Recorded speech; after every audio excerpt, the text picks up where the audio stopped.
Hello everyone, how are you? I hope you all are fine. चलिए आज हम लोग कंपोजिशन फंक्शन के बारे में डिस्कस करते हैं। What is a composition functions. इसके बाद हम लोग सीखेंगे inverse function and invertible function के बारे में। तो सबसे पहले कंपोजिशन ऑफ फंक्शंस, इसको डिफाइन किया जाता है यदि एफ ए से बी में एक फंक्शन है और जी बी से सी में फंक्शन है, यानी कि दो फंक्शन है, एक एफ है जो कि ए से बी में फंक्शन है, दूसरा फंक्शन जी है जो कि बी से सी में फंक्शन है। ठीक है, तब इन दोनों फंक्शन के कंपोजिशन का जो सिंबल होता है वो वो सिंबल होता है जी ओ एफ, गॉफ इसको हम लोग पढ़ते हैं। और गॉफ भी एक फंक्शन होता है जो कि ए से सी में फंक्शन होता है। ठीक है, और इस गॉफ फंक्शन के अंदर हम लोग किसी भी एलिमेंट एक्स का इमेज निकालेंगे। कैसे? तो gof image of x equal to होगा g image of f image of x. यानी कि गॉफ फंक्शन में यदि हमें एक्स का इमेज फाइंड करना है तो सबसे पहले हमें एक्स का फंक्शन एफ के अंदर इमेज फाइंड करेंगे, और वो जो इमेज मिला उस इमेज का फंक्शन जी के अंदर इमेज फाइंड करेंगे। ठीक है, यानी कि एक्स के एफ इमेज का जी इमेज जो होगा वही गॉफ फंक्शन में एक्स का इमेज होगा। ठीक है, तो यहाँ पर एक छोटी सी बात ध्यान देने वाली बात यह है, जो फंक्शन एफ और फंक्शन जी इस दोनों को जब आप गौर से देखेंगे तो यहाँ पर फंक्शन एफ का जो को डोमेन है वो है बी, और फंक्शन एफ का जो डोमेन है वो है बी। ये दोनों कॉमन होना चाहिए। ठीक है, तभी यहाँ पर हम इस दोनों फंक्शन का कंपोजिशन फाइंड कर सकते हैं, अदरवाइज कंपोजिशन दोनों का फाइंड हम नहीं कर सकते हैं। ठीक है, तो इसी बात को चलिए हम लोग डायग्राम से समझते हैं। डायग्राम में कैसे इसे रिप्रेजेंट करेंगे।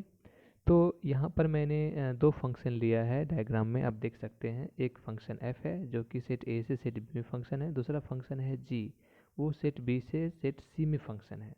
तो पहले आप देखेंगे जो सेट a में जो एलिमेंट है x और सेट b में एक एलिमेंट है y, ये y जो है वो x का इमेज है फंक्शन f में, और फिर y का g फंक्शन इमेज कौन है? z है। तो a से c में जो फंक्शन होगा गॉफ, गॉफ जो होगा वो a से c में, यानी कि फर्स्ट फंक्शन के डोमेन से सेकंड फंक्शन के को डोमेन में फंक्शन होगा गॉफ। और गॉफ फंक्शन में जो x का इमेज होगा वो कौन होगा? z होगा। Image of x is z, ये ध्यान में रखेंगे। यानी कि यहाँ पर देखिए f में x का इमेज y है और g में y का इमेज z है, तो गॉफ में x का इमेज कौन होगा? z होगा। चूँकि गॉफ जो फंक्शन होता है वो a से c में फंक्शन होता है, तो गॉफ फंक्शन में सेट a के मेंबर का इमेज किस में होगा? सेट z में, सेट c में होगा। ठीक है, यही बात यहाँ लिखा हुआ है। y क्या है यहाँ पर? y जो है वो x का f इमेज है, जिसे हम लोग सिंबल में fx इक्वल टू y लिखते हैं। z क्या है? g इमेज ऑफ y है, यानी कि y का g इमेज है, जिसे हम लोग लिखेंगे z equal to ji Y. नहीं, यहाँ डायग्राम फिगर में भी यहाँ लिखा हुआ है y equal to F X and z equal to ji Y. और यहाँ पर जी वाई है तो y के जगह पर हम क्या एफ एक्स लिख सकते हैं ना, क्योंकि y equal to F x है, तो इसलिए हम लोग y इक्वल टू लिख दिए क्या? F x. और g ऑफ एफ एक्स यानी कि g image of f image x को ही हम लोग क्या लिखते हैं? गॉफ एक्स लिखते हैं। यानी कि यहाँ पर x का जो गॉफ इमेज हो गया वो कौन हो गया? z हो गया। यानी कि z is the gof image of x, that is z equal to gof x।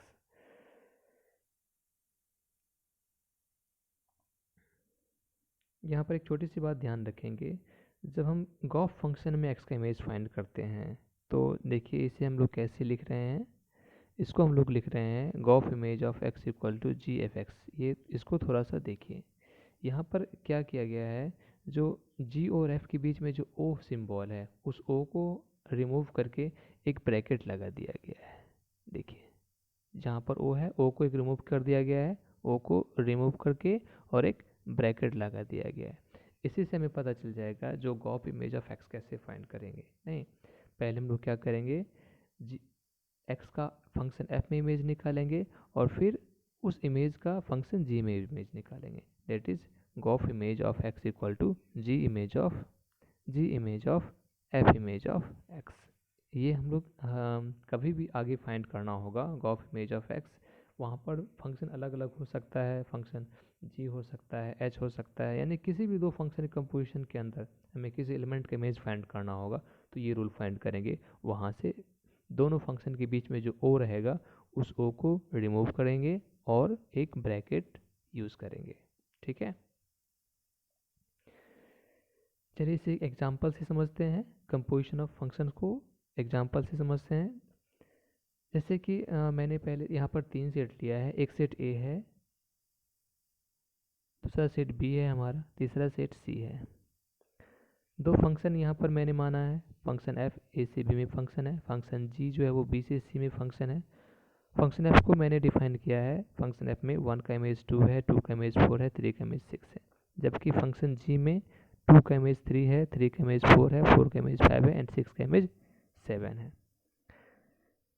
तो हमें गॉफ कैसे फाइंड करेंगे, how can we find gof image of x, यानी कि श्योरली एक बात तो कंफर्म जान लीजिए, जो एफ और जी का जो कंपोजिशन होगा गॉफ, उसका वो जो फंक्शन होगा वो सेट ए से सेट सी में फंक्शन होगा। क्यों? क्योंकि यहाँ पर एफ ए से बी में फंक्शन है और जी जो है वो बी से सी में फंक्शन है। ठीक है, इसलिए गॉफ जो होता है वो फर्स्ट सेट के डोमेन से सेकेंड सेट के को डोमेन में होता है फंक्शन, यानी कि गॉफ जो होगा वो ए से सी में फंक्शन होगा, यानी कि दोनों का जो ये बी और ये बी जो है वो गायब हो जाएगा गॉफ में, यानी गॉफ जो फंक्शन होगा वो सेट ए से सेट सी में फंक्शन होगा।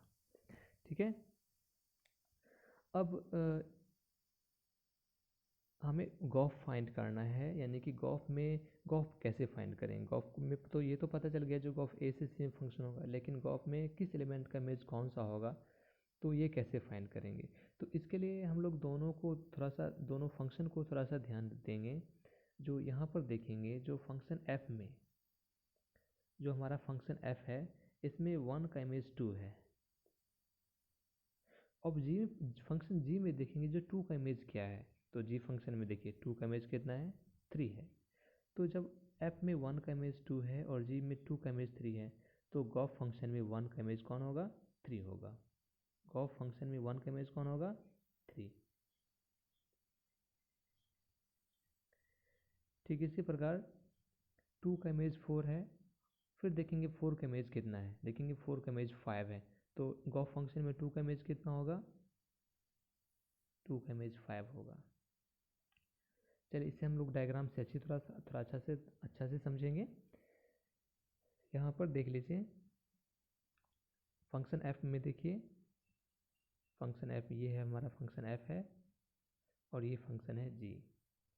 एफ में देखिए 1 का इमेज 2 है और जी में 2 का इमेज 3 है, इसलिए जो हमारा गॉफ फंक्शन होगा इसमें 1 का इमेज कौन होगा, 3 होगा। ये देखिए गॉफ इक्वल टू लिखा हुआ है, गॉफ में पहला एलिमेंट 1 का इमेज 3 है।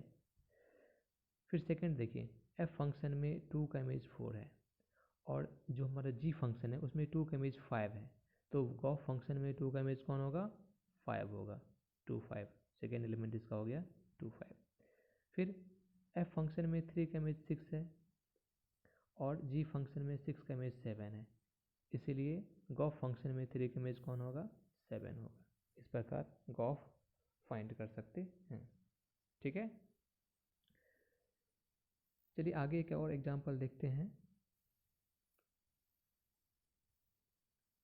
नेक्स्ट हमारे पास जो एग्जांपल मैंने लिया है वो दो फंक्शन मैंने लिया है, दोनों फंक्शन एक एफ है जो आर से आर में फंक्शन है और जी वो भी आर से आर में फंक्शन है। यानी यहाँ देख रहे हैं इसका कोडोमेन, फर्स्ट का कोडोमेन जो है वो आर है और सेकेंड का जो डोमेन है वो भी आर है, दोनों इक्वल है, तो गॉफ हम आसानी से फाइंड कर सकते हैं। यहाँ पर फॉग भी फाइंड कर सकते हैं। What is difference between gof and fog, हमें दो चीज़ फाइंड करना है। यहाँ पर क्वेश्चन में दिया हुआ है आपको फाइंड करना है gof and fog, gof and fog. तो गॉफ तो अभी आप पढ़े हैं, गॉफ क्या होगा, एफ और जी का कंपोजिशन होगा गॉफ। तो फॉग क्या होगा, फॉग एफ ओ जी होगा जी और एफ का कंपोजिशन कन्वर्स। यहाँ पर सिंबल जो होता है थोड़ा सा रिवर्स ऑर्डर में होता है, एफ एंड जी का जो कंपोजिशन होगा, एफ एंड जी का जो कंपोजिशन होता है, एफ एंड जी का जो कंपोजिशन होता है उसका सिंबल होता है गॉफ, जी ओ एफ, यानी कि जी पहले एफ बाद में। फर्स्ट एंड सेकंड का कंपोजिशन होगा, उसके सिंबल में सेकंड वाला फंक्शन का नाम पहले रहता है, फिर ओ का सिंबल देते हैं, और फर्स्ट वाला फंक्शन का सिंबल बाद में रहता है। ठीक इसी प्रकार जी एंड एफ का जो कंपोजिशन होगा, जी एंड एफ का जो कंपोजिशन होगा उसका सिंबल क्या होगा, फॉग, एफ ओ जी, एफ ओ जी होगा। ठीक है, सेकेंड वाला फंक्शन का सिंबल पहले और फर्स्ट वाला फंक्शन का सिंबल बाद में देंगे और बीच में ओ डालेंगे। इस प्रकार हम लोग दो फंक्शन की कंपोजिशन का सिंबल को डिफाइन करेंगे। ठीक है, यहाँ तक कि आप एक फंक्शन का सेम फंक्शन के साथ भी आप कंपोजिशन कर सकते हैं। जैसे एफ एंड एफ का कंपोजिशन, एफ और एफ का कंपोजिशन क्या होगा, एफ और एफ के कंपोजिशन को हम लोग लिखेंगे फॉफ, एफ ओ एफ। ठीक है, इसी प्रकार जी और जी के कंपोजिशन को जी ओ जी, गॉग, जिससे आप आसानी से फाइंड कर सकते हैं। ठीक है, यहाँ पर चलिए देखते हैं हम लोग कैसे फाइंड करेंगे। हमें यहाँ पर फाइंड करना है गॉफ एंड फॉग। तो सबसे पहले हम लोग देखेंगे जो यहाँ पर इस क्वेश्चन में दिया गया है, एफ आर से आर में फंक्शन है और फंक्शन एफ में एक्स का इमेज फाइंड करने का यहाँ पर रूल दिया हुआ है, f x equal to 8x3। फिर जी भी आर से आर में फंक्शन है और फंक्शन जी में एक्स की इमेज फाइंड करने का भी एक रूल दिया हुआ है, g x equal to x to the power 1/3। ये दोनों रूल थोड़ा ज़्यादा इंपॉर्टेंट है इस क्वेश्चन के लिए, क्योंकि इस क्वेश्चन में इस दोनों रूल को हम लोग यूज़ करेंगे। ये फर्स्ट रूल है और ये हमारा सेकेंड रूल है, दोनों रूल को हम लोग यूज़ करेंगे इस क्वेश्चन में। तो चलिए सबसे पहले हम लोग गॉफ फाइंड करते हैं।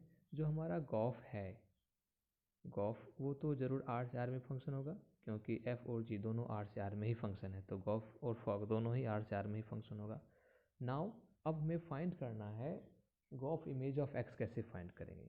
तो गॉफ इमेज ऑफ एक्स का फाइंड करने का फॉर्मूला मैंने पहले ही बता चुका हूँ। Gof image of x equal to क्या होगा, g image of f image of x, यानी कि ओ को रिमूव करेंगे और एक ब्रैकेट लगा देंगे, गॉफ इमेज ऑफ एक्स ऐसे फाइंड करेंगे। ठीक है, अब हमें जी एफ एक्स फाइंड करना है। तो जी एफ एक्स फाइंड करने के लिए हम लोग क्या करेंगे, देखिए जी एफ एक्स हमें फाइंड करना है तो हमें कौन सा रूल यूज़ करना पड़ेगा, रूल 2 यूज़ करना पड़ेगा, क्योंकि हमें एफ एक्स का जी इमेज फाइंड करना है और जी इमेज फाइंड करने का तो रूल ये 2 है। ये 2 नंबर जो रूल है हमारा वो क्या है, जी इमेज फाइंड करने का रूल है।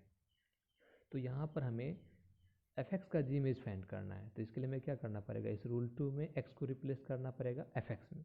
तो जब यहाँ पर एक्स को रिप्लेस करेंगे एफ एक्स में तो हमें क्या मिलेगा, एफ एक्स रेज टू 1/3 मिलेगा।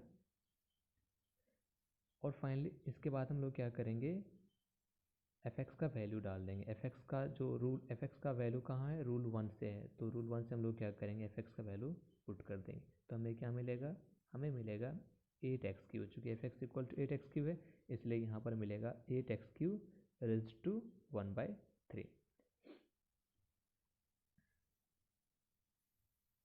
अब इसको थोड़ा सा सिंप्लीफाई करेंगे, तो सिंप्लीफाई करने के लिए देखिए पूरे का हॉल हॉल पावर 1/3 है, तो इसलिए जो अंदर में है 8x3 है, इसको भी हम लोग क्यूब के रूप में एक्सप्रेस करेंगे। इसलिए हम लोग 8 को मैंने लिख दिया है 2 और x3 तो पहले ही है, जिसे हम लोग आसानी से लिख सकते हैं 2x का होल क्यूब, 2x का होल क्यूब, और इसका हॉल पावर है 1/3। तो ये 1/3 और 3 दोनों एक दूसरे को क्या होगा, कट जाएगा, तो हमें सिर्फ क्या बचेगा, 2x बचेगा, यानी कि gof image of x equal to हमें क्या मिलेगा, 2x मिलेगा।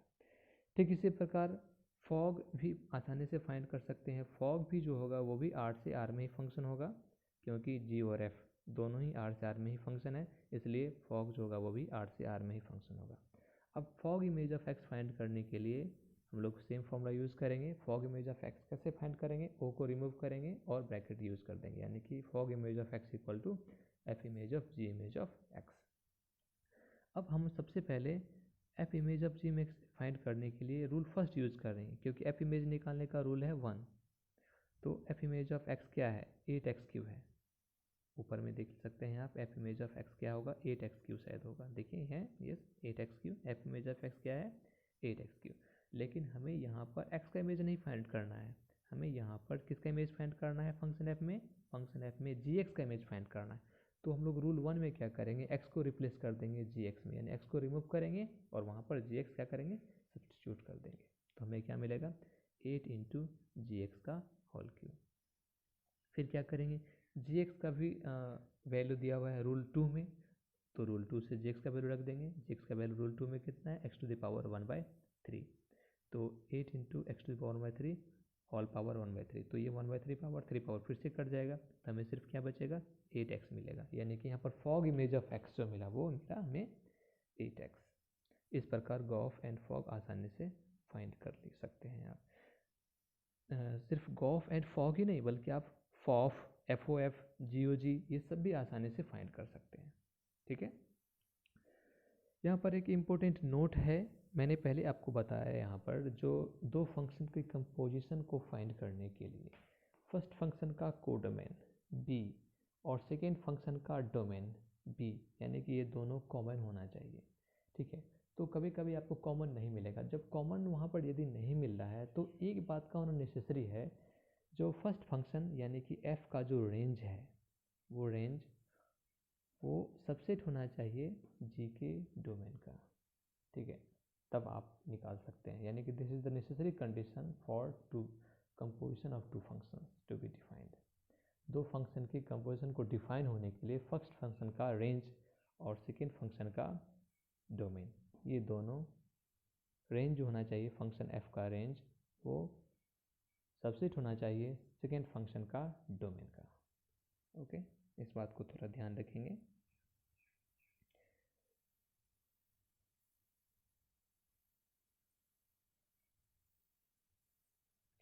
चलिए एक स्पेशल टाइप के फंक्शन के बारे में लोग सीखते हैं, समझते हैं, identity function on A set. ये आइडेंटिटी फंक्शन के बारे में हम लोग 11th क्लास में भी ऑलरेडी पढ़ चुके हैं। आइडेंटिटी फंक्शन एक ऐसा फंक्शन होता है जिसमें किसी भी एलिमेंट का जो इमेज होता है वो सेम होता है, यानी कि 5 का इमेज 5 ही होगा, 2 का इमेज 2 ही होगा, 3 का इमेज, यानी किसी भी रियल, वहाँ पर मैंने क्लास 11th में सेट ऑफ रियल नंबर यानी कि R में मैंने आइडेंटिटी फंक्शन को डिफाइन किया था। ठीक है, लेकिन यहाँ पर आप किसी भी सेट में आइडेंटिटी फंक्शन को डिफाइन कर सकते हैं। आइडेंटिटी फंक्शन का मतलब ये होता है जिस फंक्शन में किसी भी एलिमेंट के में सेम इमेज हो, यानी कि यदि x कोई भी मेंबर है डोमेन का तो x का इमेज x ही होना चाहिए, तो वैसे फंक्शन को हम लोग क्या कहेंगे, आइडेंटिटी फंक्शन कहेंगे।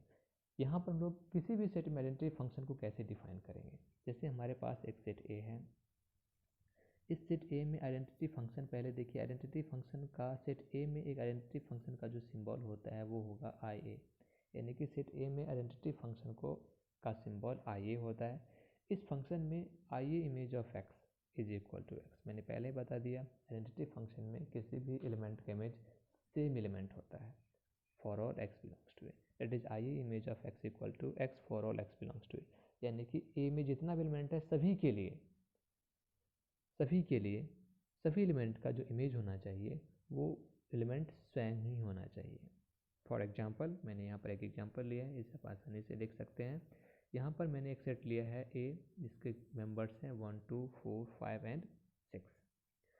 तो इस सेट में आइडेंटिटी फंक्शन जो होगा वो जरूर A से A में ही फंक्शन होगा नहीं, क्योंकि every element the image of itself, प्रत्येक एलिमेंट स्वयं का ही इमेज होता है नहीं, तो इसका जो रेंज होगा वो भी सेट ए ही होगा।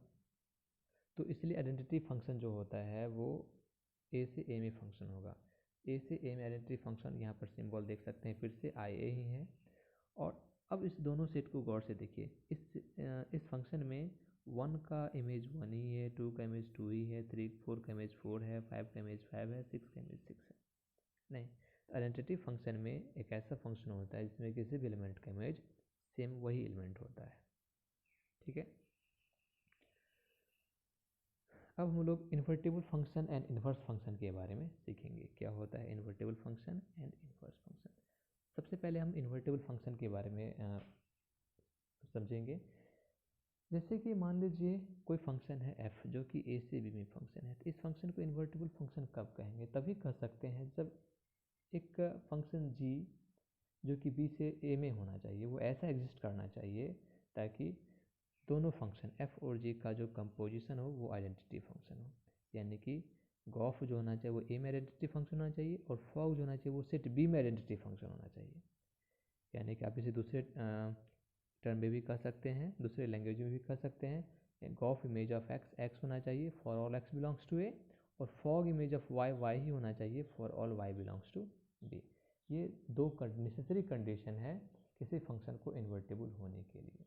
ठीक है, फिर से ध्यान दीजिए, कोई फंक्शन एफ है, ए जो कि ए से बी में फंक्शन है।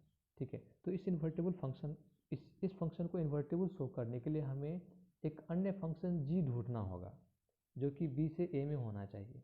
ठीक है,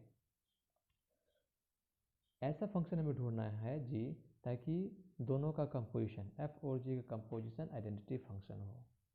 ठीक है, या फिर gof image of x x होना चाहिए for all x belongs to a के लिए, and for all y belongs to b fog image of y y होना चाहिए।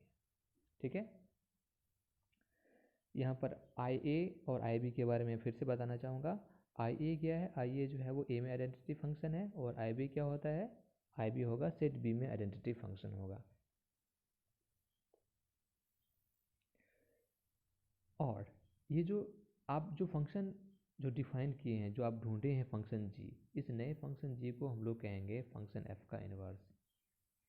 The function g is called inverse of x and it is denoted by f to the power -1। F के inverse को कैसे denote करेंगे, f inverse f to the power -1 से। ठीक है, तो आई होप इन्वर्टेबल फंक्शन और इन्वर्स फंक्शन को आप आसानी से समझ रहे होंगे। फिर से एक बार मैं बताना चाहूँगा, किसी फंक्शन f को इन्वर्टेबल फंक्शन तभी कहेंगे जब एक अन्य फंक्शन g ऐसा एग्जिस्ट करे ताकि दोनों फंक्शन का जो कंपोजिशन हो वो आइडेंटिटी फंक्शन हो। That is Gauff image of x x के ही इक्वल हो और fog image of y y के ही इक्वल हो, तभी उस फंक्शन f को इन्वर्टेबल फंक्शन कहेंगे।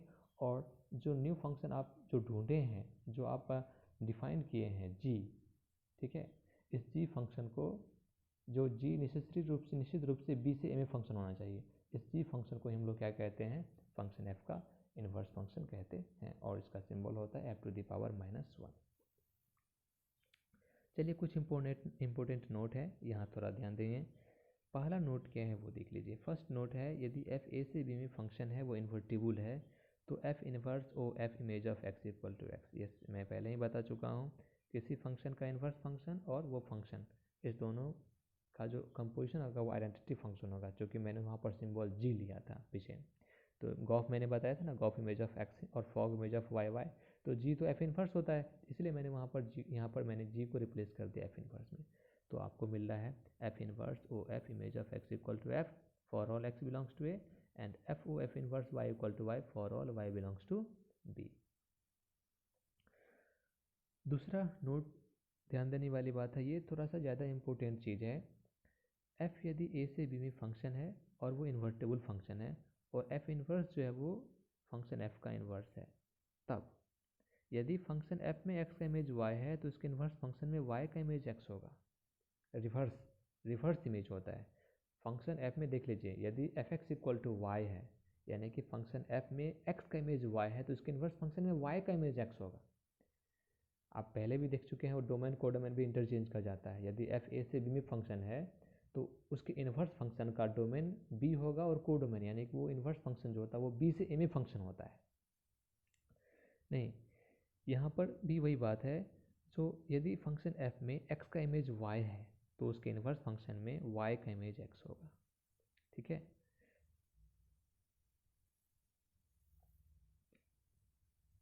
और एक और चीज़ जो हमारा थर्ड नोट है, थर्ड नोट को भी देख सकते हैं।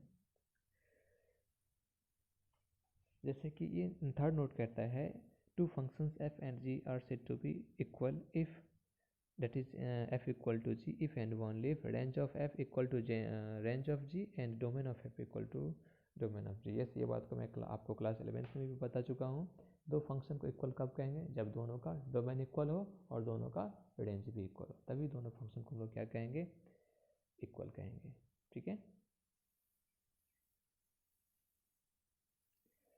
नेक्स्ट इसे अब कुछ invertible function and composition of functions पे हम लोग कुछ थ्योरम्स के बारे में जानेंगे। हमारा फर्स्ट जो थ्योरम है वो है f तीन फंक्शन यहाँ पर है, एफ है ए से बी में फंक्शन है, जी बी से सी में फंक्शन है, और एच जो है वो सी से डी में फंक्शन है। ठीक है, तो h o g o f equal to h o g o f, यानी कि एच ओ जी ओ एफ।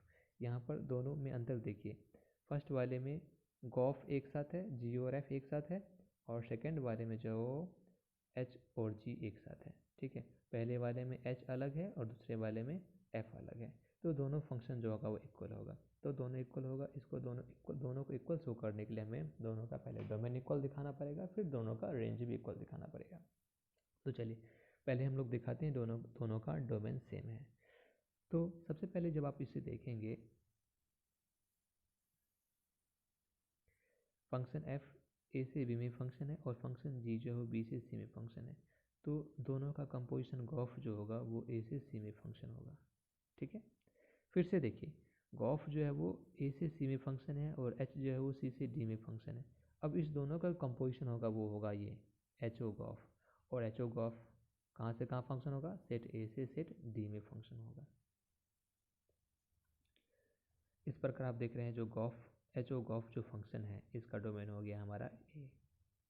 फिर इसी प्रकार जब हम दूसरा फंक्शन देखते हैं जी, जो कि बी से सी में फंक्शन है, और एच हमारा सी से डी में फंक्शन है, तो एच इस दोनों का जो कंपोजिशन होगा वो हॉग एच ओ जी हॉग होगा, और हॉग फंक्शन जो होगा वो बी से डी में फंक्शन होगा। फिर हमारा एफ ए से बी में फंक्शन है और हॉग बी से डी में फंक्शन है, तो इस दोनों का जो कंपोजिशन होगा वो होगा हॉग ओ एफ, और हॉग ओ एफ फंक्शन ए से ये सेट ए से सेट डी में फंक्शन होगा, यानी कि हॉग ओ एफ इसका भी जो डोमेन है वो सेट ए है। तो इस प्रकार आप देख रहे हैं जो दोनों फंक्शन जो हमें मिला, एच ओ गॉफ और हॉग ओ एफ, दोनों का डोमेन भी हमारा सेम है, दोनों डोमेन क्या है, ए है। अब हमें दिखाना है दोनों का रेंज सेम है, तो दोनों को रेंज दिखाने के लिए हमें ये दिखाना पड़ेगा जो किसी भी एलिमेंट का इमेज दोनों फंक्शन में सेम है। तो चलिए इसके लिए मैंने यहाँ पर सेट ए का एक एलिमेंट एक्स में लिया है, सेट बी का एक वाई माना है, सेट सी का जेड, और सेट डी का एक एलिमेंट डब्ल्यू माना है। ऐसा माना है ताकि एक्स का एफ इमेज वाई है, वाई का जी इमेज जेड है, और जेड का एच इमेज क्या है, डब्ल्यू है। ठीक है, अब हम सबसे पहले h o g o f function max का इमेज फाइंड करते हैं। तो h o g o f function max का इमेज कैसे फाइंड करेंगे, मैं पहले बताया था, ओ को रिमूव करेंगे, बस सबसे पहले इस ओ को रिमूव करेंगे और एक ब्रैकेट लाएंगे। ठीक है, यानी कि हो जाएगा एच ऑफ गॉफ एक्स। फिर गॉफ एक्स में भी ओ को रिमूव करेंगे, गॉफ में भी एच को ओ को रिमूव करेंगे और एक ब्रैकेट लाएंगे, तो हमें मिलेगा क्या मिलेगा, h image of ji image of f x. अब चूंकि एफ एक्स तो वाई है तो एफ एक्स को वाई में रिप्लेस कर दिए, फिर जी वाई जेड है तो जी वाई को जेड में रिप्लेस कर दिए, तो हमें एच जेड मिल गया, और फिर एच जेड टू डब्ल्यू है तो एच जेड इक्वल टू डब्ल्यू हो गया, यानी कि हमें क्या मिला, h o g o f image of x equal to डब्ल्यू मिला। ठीक है, अब हम हॉग ओ एफ जो हमारा दूसरा फंक्शन है हॉग ओ एफ, इस फंक्शन में एक्स का इमेज फाइंड करेंगे। कैसे फाइंड करेंगे, तो हमारा जब ये जो ओ है उस ओ को रिमूव करेंगे और एक ब्रैकेट लगाएंगे, तो हमें मिलेगा हॉग एफ एक्स। चूँकि एफ एक्स तो वाई है, f x equal to y है, इसलिए एफ एक्स को रिप्लेस कर दिए वाई में, तो हमें क्या मिला, हॉग वाई मिला। फिर हॉग वाई इक्वल टू क्या होगा, एच ऑफ जी वाई होगा, और जी वाई तो जेड है तो जी वाई की जगह पर मैंने जेड रख दिया, तो हमें एच जेड मिला, और फिर एच जेड क्या है, डब्ल्यू है, तो एच जेड इक्वल टू हो गया डब्ल्यू। इस प्रकार आप देख रहे हैं जो हॉग ओ एफ, इस फंक्शन में भी एक्स का इमेज क्या मिला, हमें डब्ल्यू ही मिला, यानी कि दोनों इमेज हमें सेम मिला। जब इमेज सेम, किसी भी एलिमेंट का इमेज सेम हो गया, इसका मतलब दोनों फंक्शन का रेंज भी क्या है, सेम है। जब दोनों फंक्शन का रेंज भी सेम है, इसका मतलब दोनों फंक्शन क्या है, इक्वल है, both function are equal. Okay,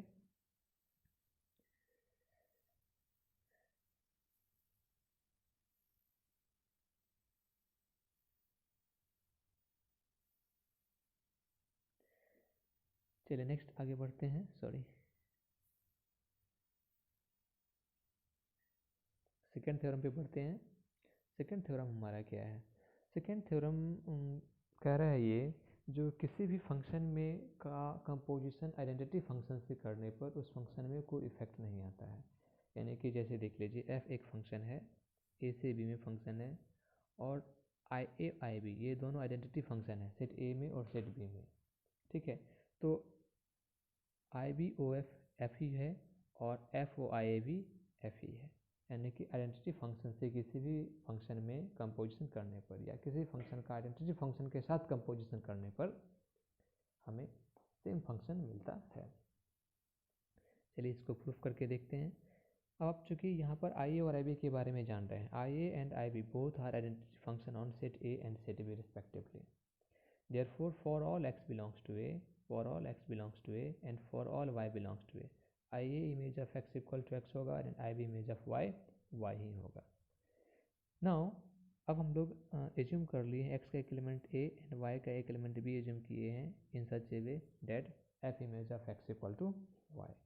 Now, we have to find IBO image of x, IBOF image of x, यानी कि IBOF जो फंक्शन है उस फंक्शन में x का इमेज हम फाइंड कर रहे हैं।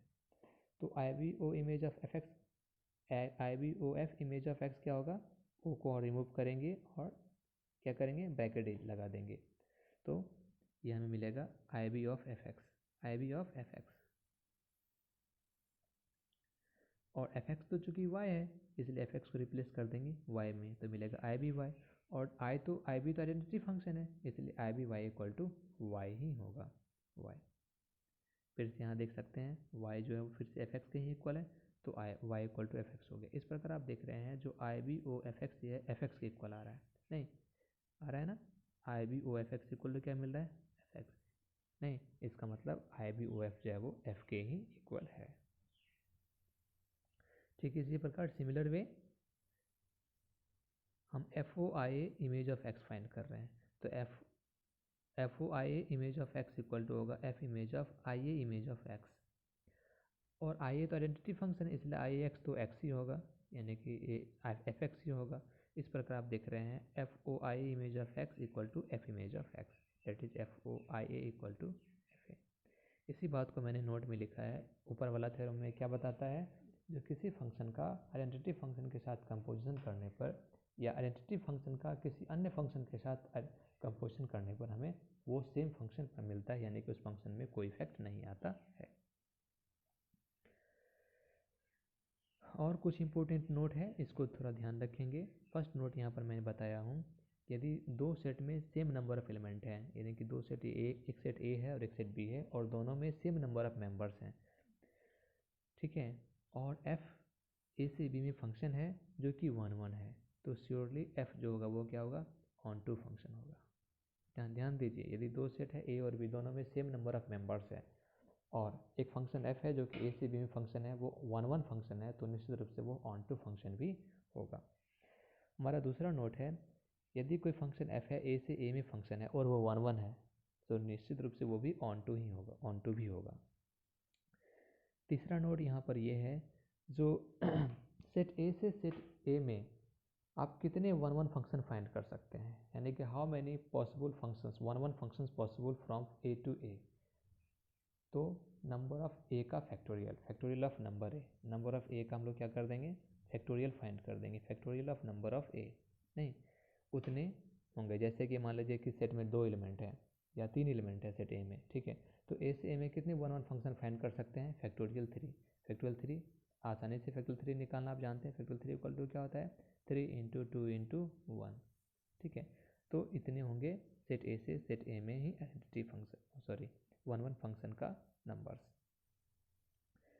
ठीक इसी प्रकार टोटल नंबर ऑफ फंक्शंस कैसे फाइंड करेंगे, सेट ए से सेट बी में टोटल नंबर ऑफ फंक्शंस यदि निकालना हो तो उसके लिए हम लोग ये फॉर्मूला यूज़ करेंगे, number of members in b whole power number of members in a, that is n b raise to n A.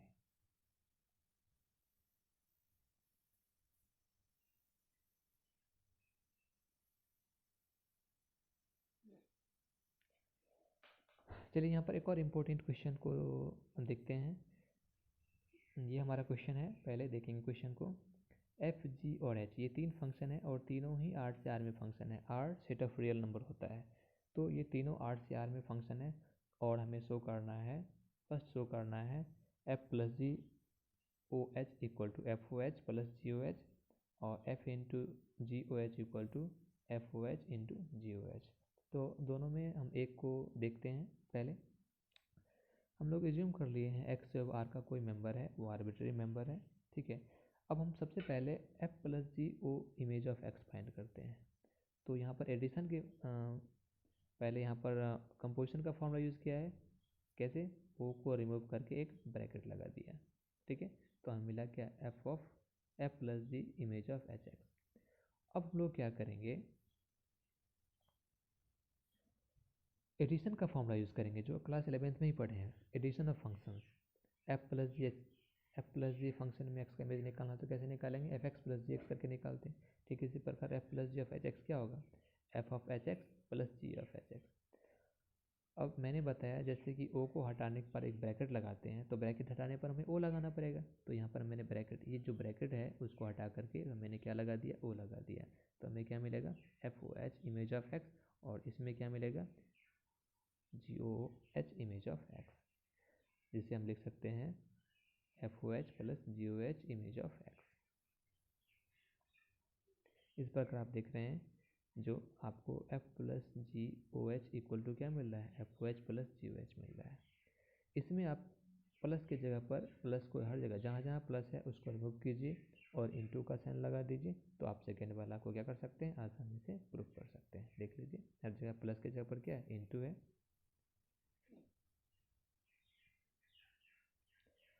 Next एक इम्पोर्टेंट थ्योरम है,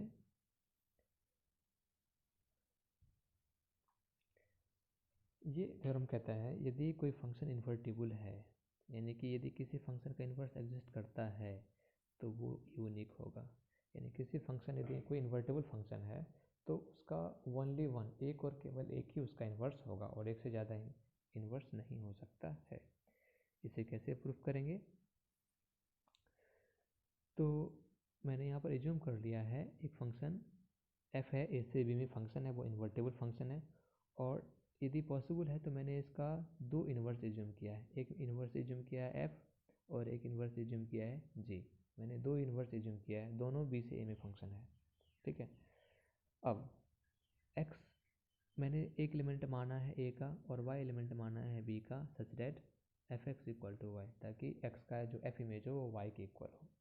अब इन्वर्स फंक्शन के डेफिनेशन से देखिए, एफ इन्वर्स फंक्शन एफ का inverse है और f x equal to y है। तो मैंने पहले ही बताया यदि फंक्शन एफ में एक्स का इमेज वाई है तो उसके इन्वर्स फंक्शन में वाई का इमेज एक्स होगा, that is f inverse image of y equal to x.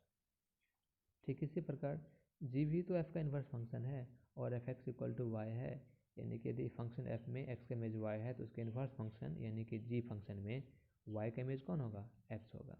इस प्रकार आप देख रहे हैं वन में, आप देख रहे हैं जो f inverse y equal to x है, और टू में क्या देख रहे हैं? G y equal to x है एफ में, और एफ इन्वर्स वाई भी एक्स है वन में, और टू में क्या देख रहे हैं? G y equal to x है। दोनों का आर एच एस सेम है, जब आर एच एस सेम है तो एल एच एस भी सेम होगा नहीं।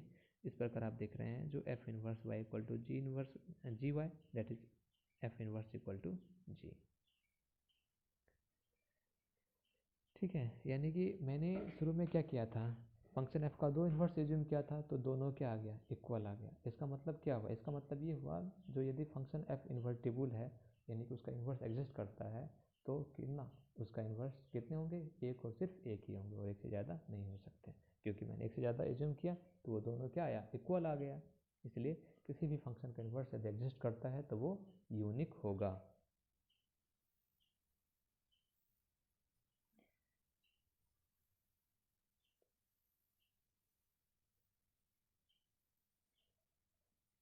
नेक्स्ट आगे बढ़ते हैं हम लोग। नेक्स्ट हमारे पास एक थ्योरम नंबर 4 है। ये थ्योरम क्या कहता है वो देख लीजिए। इस थ्योरम के अकॉर्डिंग केवल one one onto function ही इन्वर्टेबल फंक्शन होते हैं, यानी कि जो फंक्शन इन्वर्टेबल होगा वो वन वन ऑन टू होना चाहिए, यानी कि बाइजेक्टिव होना चाहिए। जो फंक्शन बाइजेक्टिव नहीं होगा उसका आप इन्वर्स नहीं निकाल सकते हैं, ठीक है। तो इसको प्रूफ कैसे करेंगे? चलिए एक एक करके इसका प्रूफ हम देखते हैं। हम लोग एज्यूम कर लिए हैं जो हमारा फंक्शन f जो a से b में फंक्शन है वो इन्वर्टिबल है, और f inverse mapping from b to a वो क्या है? फंक्शन f का इन्वर्स फंक्शन है। फर्स्ट ऑफ ऑल हम इस फंक्शन f को ऑन टू फंक्शन दिखाते हैं, ठीक है। ऑन टू दिखाना, देखिए यहाँ पर एकदम छोटा सा समझने वाली बात है, ठीक है। हम यहाँ पर इस फंक्शन ऑन टू दिखाएंगे लेकिन कंट्राडिक्शन मेथड से ऑन टू दिखाते हैं, ठीक है। हम लोग एज्यूम कर लेंगे जो ये फंक्शन ऑन टू नहीं है, f ऑन टू नहीं है, ठीक है। उस कंडीशन में ये दिखाना पड़ेगा जो f इनवर्स एग्जिस्ट नहीं करेगा, यानी f इनवर्स डिफाइन नहीं होगा, ठीक है। तो चलिए हम लोग यदि संभव है तो एज्यूम कर लिया जो ये फंक्शन है वो इन्वर्टिबल फंक्शन नहीं है, सॉरी इन्वर्टिबल कहते हैं, वो ऑन टू फंक्शन नहीं है, ठीक है। इन्वर्टिबल तो मैंने पहले ही एज्यूम कर लिया है, इन्वर्टिबल तो है ही, ठीक है। तो सिर्फ मैंने यहाँ एज्यूम किया है जो फंक्शन f जो है वो ऑन टू नहीं है। ऑन टू नहीं है इसका मतलब कैसा फंक्शन होगा, वो इनटू फंक्शन होगा नहीं। और इनटू फंक्शन की डेफिनेशन में आप जानते हैं जो कोडोमेन में कम से कम एक मेंबर ऐसा होना चाहिए, डोमेन किसी भी एलिमेंट का इमेज नहीं होना चाहिए, ठीक है। तो यही बात यहाँ लिखा हुआ है, then there exist at least one element y in b such that y is not equal to any image of y is not equal to f image of x for all x belongs to a, यानी कि y में set b में कम से कम एक element ऐसा होना चाहिए जो कि सेट a के किसी भी एलिमेंट का इमेज नहीं होना चाहिए, ठीक है। यानी कि f inverse y f x not equal to y, जब f x not equal to y है तो चलिए इस इनवर्स फंक्शन में y का इमेज भी कोई नहीं होगा। और जब y का इमेज कोई नहीं है इसका मतलब एक वो फंक्शन डिफाइन ही नहीं है, इनवर्स फंक्शन डिफाइन ही नहीं होगा। क्यों नहीं डिफाइन होगा, क्योंकि किसी भी फंक्शन को डिफाइन होने के लिए डोमेन के का जितना भी मेंबर है वो सभी मेंबर का इमेज होना चाहिए, और यदि ऐसा नहीं है तो फंक्शन ही डिफाइन नहीं है। तो यहाँ पर हम देख रहे हैं एफ इनवर्स फंक्शन में y का कोई इमेज है ही नहीं, यानी कि एफ इनवर्स डिफाइन नहीं है। लेकिन ऊपर तो एज्यूम किया मैंने एफ इनवर्स डिफाइन है, इसलिए ये फंक्शन को ऑन टू होना जरूरी है, ये फंक्शन ऑन टू होगा। ठीक इसी प्रकार हमें दिखाना ये फंक्शन 1 1 है, तो इसको भी हम लोग कंट्राडिक्शन मेथड से ही प्रूफ करेंगे।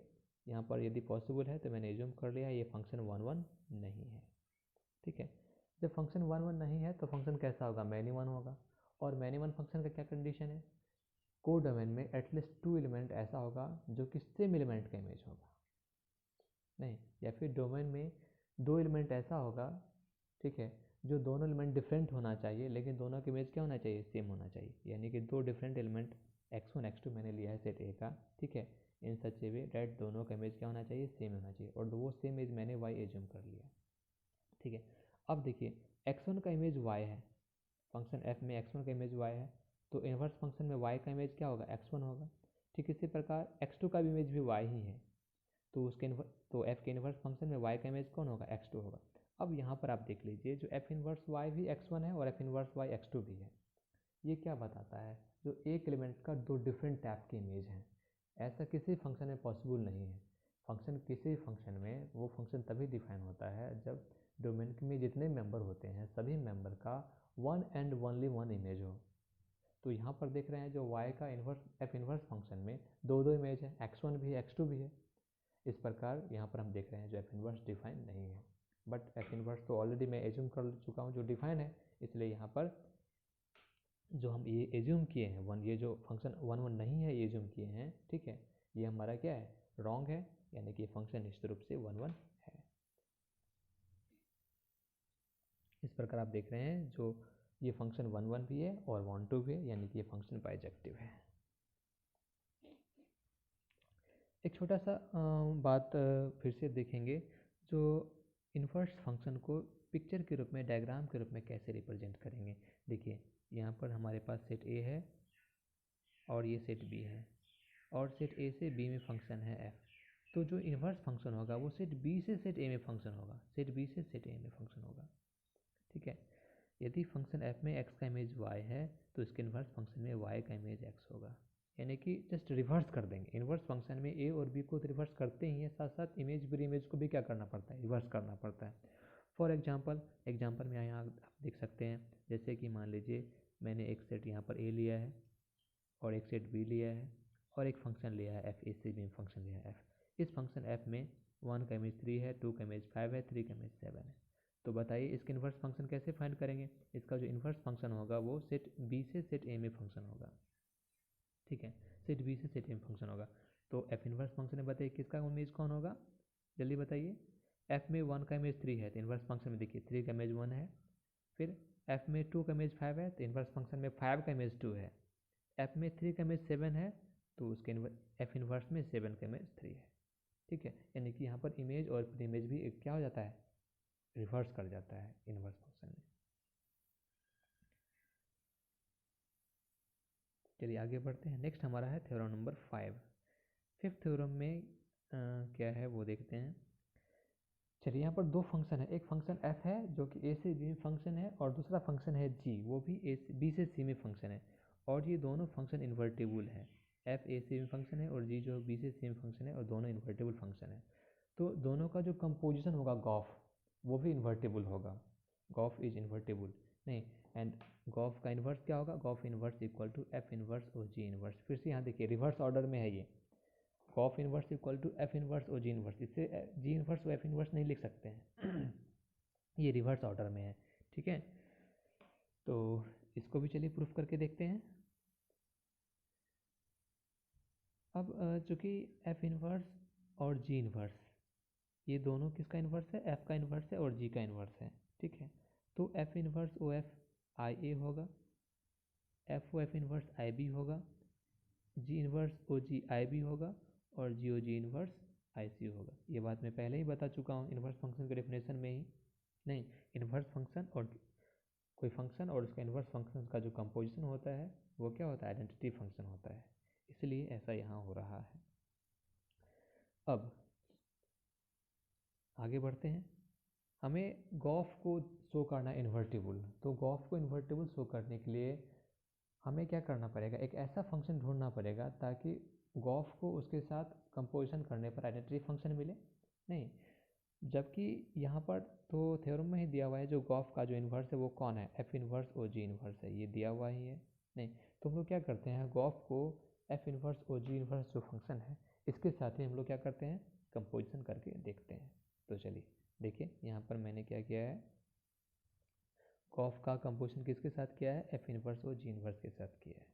तो यहाँ पर एसोसिएटिव को फॉलो करते हुए, एसोसिएटिव लॉ मैंने पहले ही बता चुका हूँ, एच ओ गॉफ वाला जो बताया था, h o g o f equal to h h o g o f, नहीं वो है। तो उसी रूल को फॉलो करते हुए यहाँ पर मैंने ये जो दो बीच वाला है दोनों, ठीक है, दोनों को एक साथ रखा है, बीच वाला दोनों यानी कि जी इन्वर्स और जी को एक साथ रखा है और ये फर्स्ट वाला और लास्ट वाला दोनों को बाहर रखा है।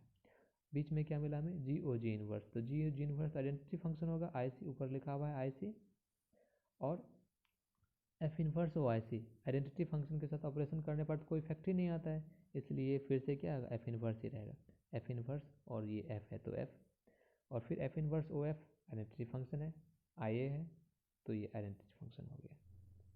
फिर इसी प्रकार इसका रिवर्स आप किए हैं, यानी कि गॉफ ओ एफ इन्वर्स और जी इन्वर्स फाइंड किए हैं। तो फिर से मैंने वही सेम प्रोसेस यूज़ किया है, ये दोनों बीच वाला को एक साथ रखा है, बीच वाला एक साथ है एफ ओ एफ इन्वर्स, और F o f inverse I B ऊपर लिखा हुआ है आई बी है, गॉफ को जी ओ आई बी, जी ओ आई बी भी जी ही होगा, आइडेंटिटी फंक्शन के साथ कंपोजिशन करने पर कोई इफेक्ट नहीं होता है, और ये जी इन्वर्स है तो जी इन्वर्स ही रहेगा। फिर हमें मिला जी ओ जी इन्वर्स, और जी ओ जी इन्वर्स क्या होगा, आई सी आइडेंटिटी फंक्शन। इस प्रकार आप देख रहे हैं जो गॉफ का एफ इन्वर्स और जी इन्वर्स के साथ कंपोजिशन करने पर हमें आइडेंटिटी फंक्शन मिल रहा है, यानी कि गॉफ का इन्वर्स फंक्शन कौन होगा, एफ इन्वर्स और जी इन्वर्स होगा, और गॉफ इन्वर्टेबल भी होगा, यानी गॉफ इन्वर्टेबल है और g o f inverse equal to f inverse और जी इन्वर्स।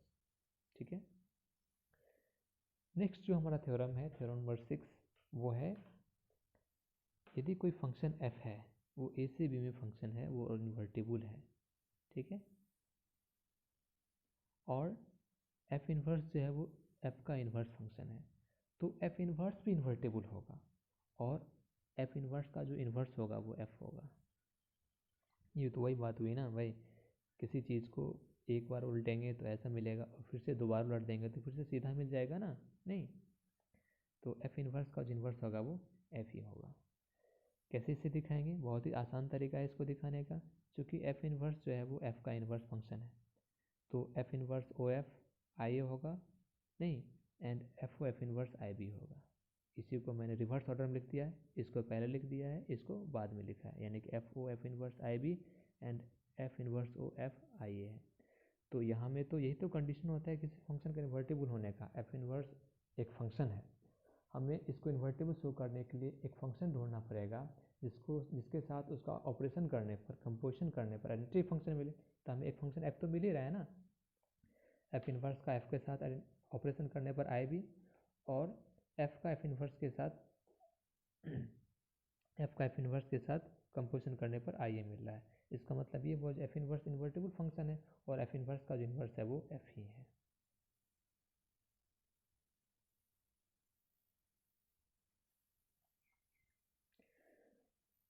अब कुछ इंपॉर्टेंट वर्किंग रूल है, इसको समझेंगे। वर्किंग रूल, तो सबसे पहले वर्किंग रूल किसके लिए है, किसी फंक्शन को इन्वर्टिबल कैसे शो करेंगे और इन्वर्स कैसे फाइंड करेंगे।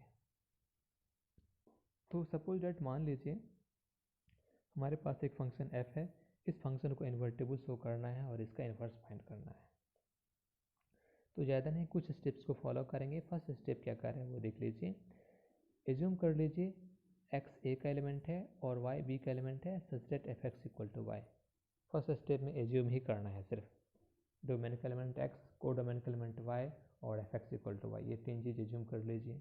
ठीक है, अब सेकेंड स्टेप में क्या करना है, ये जो f x equal to y assume किए हैं इसको थोड़ा सिंप्लीफाई कीजिए और x का वैल्यू y के टर्म में निकालिए। ये चीज़ मैंने ऑन टू में भी बताया था, वहाँ पर भी सेम प्रोसेस, वहाँ भी मैंने बताया था f x equal to y assume कर लीजिए और उसको f x equal to y, इस इक्वेशन को सिंप्लीफाई करके x का वैल्यू y के टर्म में एक्सप्रेस कीजिए। यहाँ भी वही काम करना पड़ रहा है। थर्ड स्टेप में क्या करना पड़ेगा, थर्ड स्टेप में जो एक नया फंक्शन हमें कंसीडर करना पड़ेगा g, जो कि b से a में फंक्शन होना चाहिए। तो वो कैसा फंक्शन कंसीडर होगा, g हम लोग एज्यूम कर लेंगे और उसको डिफाइन करेंगे जी वाई इक्वल टू एक्स, और यहाँ पर x को रिप्लेस करेंगे, जो हमें स्टेप 2 में x का वैल्यू निकला है उस वैल्यू से क्या करेंगे, रिप्लेस कर देंगे x को। ठीक है, यानी कि हमें जी वाई एक फंक्शन मिल जाएगा। अब क्या करेंगे, स्टेप 4 में शो करेंगे g o f x equal to x, step 5 में शो करेंगे f o g y equal to y. जब ये दोनों बात हो गया, ठीक है, जब यही तो दो कंडीशन ही होता है, g o f x equal to x and f o g y equal to y, किसी फंक्शन को इन्वर्टिबल होने के लिए, फंक्शन एफ को इन्वर्टिबल होने के लिए। तो लिख देंगे स्टेप 6 में f is invertible and f inverse equal to g. जब f inverse equal to g है तो f inverse y equal to ji y होगा, और जी वाई जो हम लोग वैल्यू निकाले हैं, एज्यूम किए हैं यहाँ पर स्टेप 3 में, वो लोग क्या करेंगे, जी वाई का जो वैल्यू है, जो फंक्शन है, वो यहाँ पर रिप्लेस कर देंगे। तो हमें इनवर्स फंक्शन भी फाइंड हो जाएगा, f inverse y equal to y में एक फंक्शन मिल जाएगा। ठीक है, इस प्रकार आप किसी भी फंक्शन का इनवर्स फंक्शन फाइंड कर सकते हैं। एक सिंपल सा एग्जांपल मैं आपको बता रहा हूँ। जैसे देखिए यहाँ पर एक फंक्शन है f, वो r प्लस मतलब set of positive real numbers से इंटरवल -5 टू इन्फिनिटिव में एक फंक्शन है। यानी कि यहाँ पर इस फंक्शन का डोमेन है r plus, that is set of all real positive real numbers, and जो कोडोमेन है वो है -5 से लेकर के बड़े जितने भी रियल नंबर्स होते हैं सभी रियल नंबर्स, यानी कि all real numbers greater than और इक्वल टू -5। एंड उस फंक्शन में x की इमेज निकालने का ये रूल है, f x equal to 9x² plus 6x minus 5। ठीक है, हमें क्या करना है, हमें फंक्शन को, इस फंक्शन को इन्वर्टिबल शो करना है। ठीक है, और इस फंक्शन का इन्वर्स भी फाइंड करना है। चलिए आगे बढ़ते हैं। जो चीज़ दिया हुआ है हम लोग वो लिख दिए हैं, f is mapping from r plus to -5 to infinitive and f x equal to 9x² plus 6x minus 5। तो स्टेप बाय स्टेप फॉलो कर रहे हैं। सबसे पहला स्टेप कह रहा था क्या, जो x डोमेन का एक एलिमेंट x लीजिए और को डोमेन का एक एलिमेंट y लीजिए। तो चलिए मैंने यहाँ मान लिया है x belongs to r plus and y belongs to -5 to infinitive in such a way that f x equal to y. Step 1 मेरा कंप्लीट हो गया। स्टेप 2 क्या कह रहा था, स्टेप 2 कह रहा था इस इक्वेशन से f x equal to y से आप क्या कर लीजिए, x का वैल्यू y के टर्म में निकालिए, सिंप्लीफाई कीजिए। तो कैसे करेंगे, सबसे पहले एफ एक्स का वैल्यू डालना पड़ेगा ना, ये रूल 1 से, f x equal to 9x² plus 6x minus 5, वो मैंने यहाँ रख दिया। ठीक है, अब y जो RHS में था उसको मैंने LHS में ले आया, तो हमें मिला ये 9x² plus 6x minus 5 minus y equal to 0। अब हमें इस इक्वेशन से x का वैल्यू निकालना है, तो कैसे निकालेंगे, कैसे निकालेंगे, हमें देखने से ही लग रहा है ये जो इक्वेशन है, ये जो इक्वेशन है वो x में क्वाड्रेटिक इक्वेशन है। तो मैंने क्वाड्रेटिक इक्वेशन का जो फॉर्म होता है उस फॉर्म में इसे लिख लिया है 9x² + 6x, और -5 -y में से माइनस कॉमन कर लिया तो हमें मिला 5 + y। तो ये कम्प्लीटली क्वाड्रेटिक इक्वेशन के फॉर्म में है, ax² + bx + c के फॉर्म में है। a है 9, b है 6 और c है -5 + y। ठीक है, तो क्वाड्रेटिक इक्वेशन का जो रूट निकालने का जो फॉर्मूला होता है, ये फॉर्मूला भी नीचे लिखा हुआ है, देख सकते हैं आप, -x = -b + -√b² - 4ac/2a। उस फॉर्मूला का यूज़ करके यहाँ पर मैंने x का वैल्यू लिख दिया है, -6 + -√6² + 4 × 9 × y, 4 × 9 × 5 + y / 2 × 9। इस फॉर्मूला को यूज़ करके x का वैल्यू यहाँ पर निकाल दिया। इसको थोड़ा सा सिंप्लीफाई करेंगे x के वैल्यू को।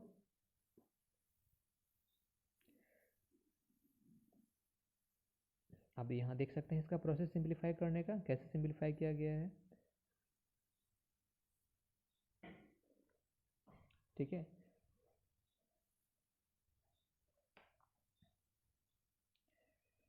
यहाँ पर 36 और 36, ये 36 और 36 कॉमन करके बाहर आ गया है। 36 रूट से बाहर आएगा तो 6 आएगा बाहर, फिर दोनों 6 कॉमन कर लिया है यहाँ पर। जब 6 कॉमन करेंगे तो यहाँ -1 बचेगा, और सॉरी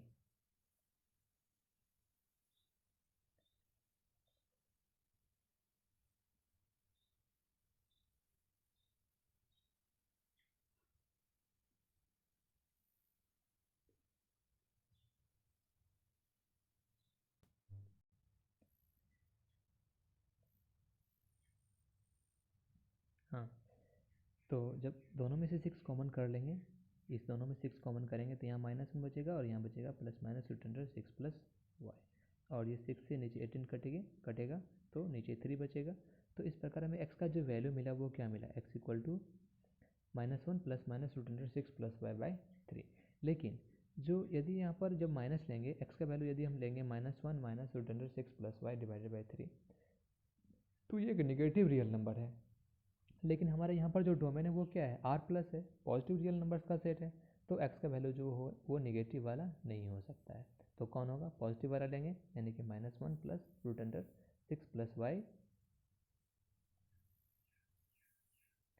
6 + y / 3, ये यहाँ पर x का वैल्यू हो गया।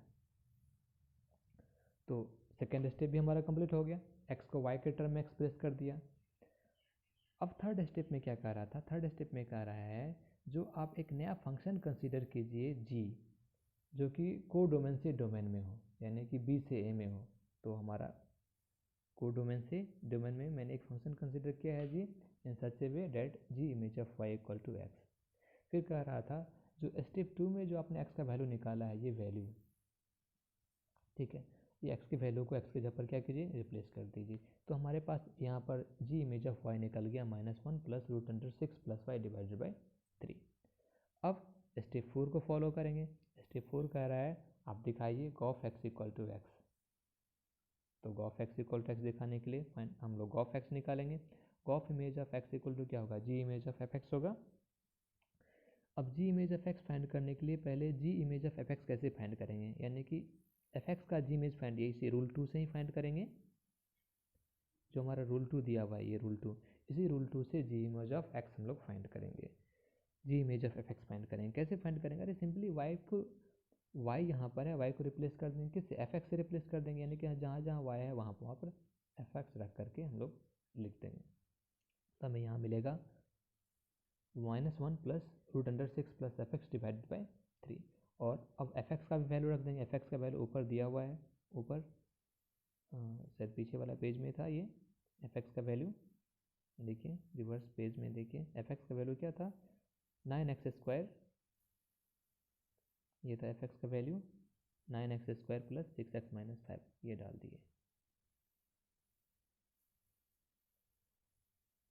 देखिए यहाँ पर है 6 तो है ही, fx के जगह पर 9x² + 6x - 5 रख दिए। इसको थोड़ा सा कैलकुलेट करेंगे, सिंप्लीफाई करेंगे, तो 6 - 5 1 हो जाएगा, 9x² + 6x + 1 हो गया। ये 9x² + 6x + 1 को आप लिख सकते हैं 3x + 1 होल स्क्वायर, और ये स्क्वायर रूट इसका खत्म हो जाएगा, तो सिर्फ बचेगा क्या चीज़, ये -1 + 3x + 1 +1 -1 भी कट गया, तो क्या बचा, सिर्फ 3x बचा, 3x/3, 3x/3, 3 से 3 कट के x, यानी कि यही तो हमें लाना था, gof x equal to x आ गया। सिमिलरली हमें fog y equal to y लाना है, fog y equal to y. तो फॉग वाई कैसे निकालेंगे, एफ ऑफ जी वाई करके निकालेंगे। अब एफ ऑफ जी वाई कैसे निकालेंगे, यानी कि जी वाई का एफ इमेज, तो एफ इमेज निकालने का फॉर्मूला तो पीछे दिया हुआ ही था, क्या था, एफ एक्स इक्वल टू क्या था, एफ एक्स इक्वल टू था 9x² 9x² plus 6x, 9x² plus 6x minus 5 था। तो वहाँ पर x को रिप्लेस कर देंगे किस में, जी वाई में, तो हमें ये चीज़ मिलेगा, ये x को रिप्लेस कर दिए हैं जी वाई में, और जी वाई का वैल्यू रख दिए यहाँ पर, जी वाई का वैल्यू डाल दिए, जहाँ जहाँ जी वाई है हर जगह जी वाई की जगह पर -1 प्लस √6 प्लस 5 डिवाइडेड बाई 3। इसको सिंप्लीफाई करेंगे, जब इसे हम लोग सिंप्लीफाई करेंगे तो हमें क्या मिलेगा, y ही मिलेगा। इस प्रकार आपको fog y equal to y ही मिल रहा है। नहीं तो जब गॉफ एक्स एक्स ही है, फॉग वाई वाई ही है, तो यही तो दो कंडीशन है किसी फंक्शन f का इन्वर्टेबल होने का, यानी कि f इन्वर्टेबल फंक्शन है और f का इन्वर्स कौन होता है, g ही होता है, यानी कि f inverse y equal to ji Y, और जी वाई के वैल्यू जो आप निकाले गए पहले से -1 प्लस √6 प्लस 5 डिवाइड बाई 3 वो यहाँ रख दिए। इस प्रकार ये फंक्शन इन्वर्टेबल भी शो हो गया और इन्वर्स फंक्शन भी निकल गया।